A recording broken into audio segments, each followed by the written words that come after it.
विषयों से जो उत्पन्न स्थिति है उस पर अभी कोर कमेटी की बैठक हुई, आप सबने सुन लिया होगा है, क्योंकि सत्य की स्थापना की ये लड़ाई बहुत लंबी लड़नी है। हमारे दो संतों ने जल त्याग कर दिया था पिछले 3 दिनों से, और उनकी स्थिति दिन पर दिन बहुत खराब होती जा रही थी। इसलिए कोर कमेटी को बहुत चिंता हो रही थी उनके स्वास्थ्य के लिए। संत का जीवन बहुत मुश्किल से मिलता है, तो उनको बचाना हम लोगों सब का कर्तव्य है, लेकिन उनका जो संकल्प है उस संकल्प के साथ भी हम लोगों को रहना है। और इसलिए आज कोर कमेटी ने निर्णय लिया है कि उनसे आग्रह किया जाए कि आप कम से कम रसाहार पे रहिए, जल पे रहिए, नींबू पानी पे रहिए।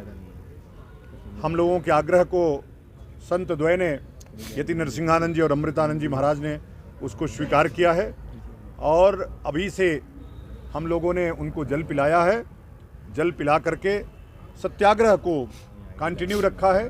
सत्याग्रह चलता रहेगा, तब तक चलेगा जब तक जितेंद्र नारायण सिंह त्यागी बाहर नहीं आ जाते हैं। क्योंकि हमारे घर में जिस प्रकार से हमने स्वागत किया है उनको विश्वास होना चाहिए, पूरी दुनिया के लोगों को विश्वास होना चाहिए कि यदि कोई व्यक्ति इस जिहादी धर्म को छोड़ करके हमारे साथ आएगा तो हम उसके साथ जी जान से, अपनी जान की परवाह न करके भी उनके साथ खड़े मिलेंगे। तो आज यह जो कार्यक्रम है, कल प्रतिकार सभा ऐसे ही चलती रहेगी। कार्यक्रम तब तक चलता रहेगा, ये सत्याग्रह तब तक चलता रहेगा जब तक जितेंद्र नारायण सिंह त्यागी बाहर नहीं आ जाते और संतों के ऊपर से मुकदमे वापस नहीं हो जाते। तो दबाने का पूरा षड्यंत्र पूरी भारतवर्ष में चल रहा है, वह मैं और नहीं कहूँगा, चूँकि न्यायपालिका संविधान का हम सब सम्मान करते हैं, लेकिन जिस प्रकार से सुप्रीम कोर्ट के आदेश की धज्जियाँ यहाँ उड़ाई जा रही हैं प्रशासन द्वारा, वह निंदनीय है। चूँकि हम लोग कभी अपने हक की लड़ाई नहीं लड़ पाते। आप देख रहे होंगे किस प्रकार से यहाँ बैठे हुए संत भी, बहुत ऐसे संत जिनका नाम ज़्यादा है, वह बाहर निकलने की हिम्मत नहीं कर पा रहे हैं। लड़ाई बहुत लंबी है ये, तो हम लड़ेंगे इसको। कहाँ पे खारिज हुई है जमानत? सीजेएम कोर्ट में जमानत आज खारिज हुई है।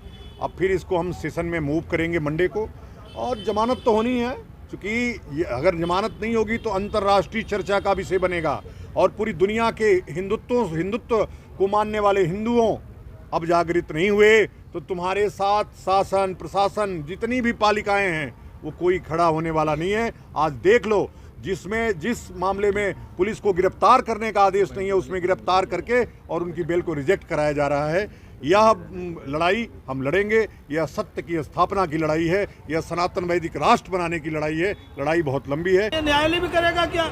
तो अब इस देश में हिंदू का बचना असंभव है।